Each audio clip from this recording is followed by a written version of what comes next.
आता मम्मीकडे 4 दिवस अगोदरच आलेले, कारण होती मम्मीच्या घराची वास्तुक शांती त्यासाठी. आणि आज होती वास्तुक शांती, त्यामुळे सगळीकडे अशी गडबड गोंधळ चालू होता.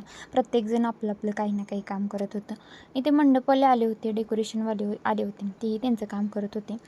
आणि आज पूजा असल्यामुळे सत्यनारायण वगैरे आणि संध्याकाळी पण कार्यक्रम असल्यामुळे खूपच गोंधळ उडला होता आणि गडबड होती. थोडेफार व्हिडिओ शॉट मी घेतलेत, पण मला जास्त काही जमलं नाही. जेवढे आहेत तेवढे मी तुमच्यासोबत शेअर करते. असं काही आम्ही रांगोळी काढायचं ठरवलं नव्हतं, की आपण प्लॅन जो असतो, जो प्लॅन करून करतात तसं काही झालंच नाही. अचानक भयानक उठून आम्ही लागलो करायला. जशी जमते तशी करायची म्हणलं, कारण टाईम खूप कमी होता, गडबड होती. तर माझी दीदी पण हेल्प करत होती, वहिनी पण हेल्प करत होती. आम्ही तिघींनी मिळून छानशी अशी रांगोळी कंप्लीट केली, जशी आम्हाला जमते तशी.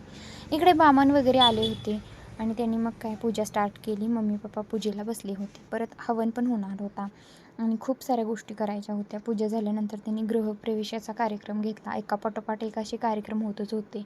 त्यानंतर होम वगैरे सुरू झाला. त्यानंतर मग जे काही छोट्या मोठ्या विधी असतात ते सुरू झाल्या. आमच्या इकडं तर या पद्धतीच्या विधी असतात. बाकी तुमच्याकडे असतात की नाही? मस्त अशी गॅसची पूजा वगैरे करून घेतली. त्यानंतर आमच्या इकडे असं दूध उतू घालवायची एक पद्धत असते, जी की आपल्याला सगळीकडेच बघायला मिळते. आता ह्या कार्यक्रमानंतर सुवासिनी जेवू घालायचा कार्यक्रम होता. पोळ्या वगैरे बनवल्या होत्या. सगळ्यांचा उपवास होता आणि आता ती वेळ आली होती की नवीन घरामध्ये सगळ्यांनी उपवास सोडायचा आहे आणि त्यामध्ये सगळ्या सुवासिनी बसलेल्या.